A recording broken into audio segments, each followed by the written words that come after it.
जैसे ही हनुमान जी को और राम लक्ष्मण जी को दोनों जो हैं, मतलब दोनों का भ्रम जब मिट गया तो हनुमान जी राम जी से सारी बातें जान ली कि सीता जी का कैसे अपहरण हुआ, क्या हुआ, कैसे हुआ।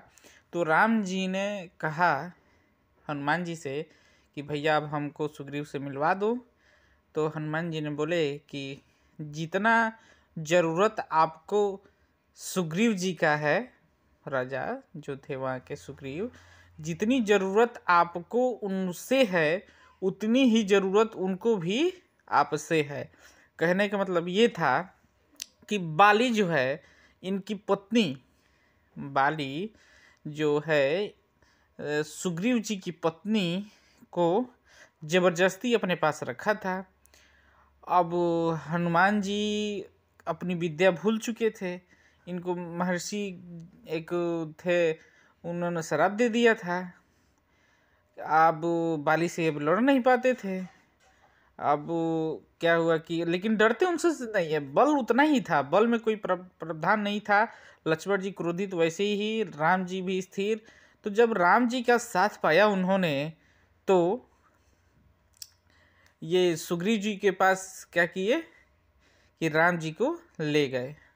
अब ले जाने के बाद से सुग्रीव जी, जामवंत जी और सारे उनके जितने मंत्री गण थे, जामवंत जी खास मंत्री थे, हनुमान जी खास मंत्री थे, तो ये इन सबों की एक टोली थी और सभी लोग एक हर एक चीज़ से शिक्षित और बलवान थे।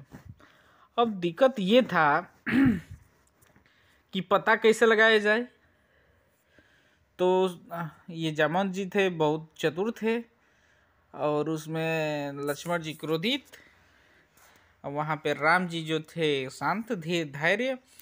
तो सब मंत्रियों को बुलाया गया और सबको एक एक दिशा में उन सबों को भेज दिया गया। ठीक है, अब सारे को भेज दिया गया कि भाई जाओ पता करके आओ। सभी मंत्री चारों तरफ खोज कर आ गए थे, कहीं किसी का पता नहीं चला। और राम जी की जो विश्वास था वो किस पे अड़ा था? हनुमान जी पे। तो हनुमान जी और जामवंत जी ये एक टोली में थे, अंगद जी एक टोली में थे। अब अंगद जी, अभी ये जो कहानी मैं आपको बताया हूँ ये थोड़ा सा आगे की कहानी है। इसके पहले जो सुग्रीव जी हैं वो बताए अपने बारे में। तो राम जी ने कहा कि पहले हम मित्र की सहायता करेंगे। तो क्या किया कि सुग्रीव जी ने बताया बाली के बारे में कि प्रभु ऐसा है कि जो उससे लड़ने जाता है आधी शक्ति उसका बाली ले लेता है। तो राम जी ने कहा कि ठीक है भाई, वैसे ही ले लेता है। तो सुग्रीव जी बाली की जो बल है उसका परिचय दे रहे थे। तो कहता है कि सुग्रीव जी कहते हैं कि ये जो वृक्ष है, ताड़ का वृक्ष, वो एक ही बाण में इसको काट देता है। तो राम जी ने कहा ये कौन सी बड़ी बात है, लो इनके सामने ही ये भी काट दिए। तो कहे चलिए ठीक है। और भी कई परीक्षाएं उन्होंने दी जिससे सुग्रीव जी का मंतव्य बल जो है पूर्णतः रूप से हो गया कि हाँ ये हमको विजयी दिला सकते हैं। तो कहे कि राम जी कहे ऐसा है कि तुम जो है बाली को जाकर युद्ध के लिए ललकारो।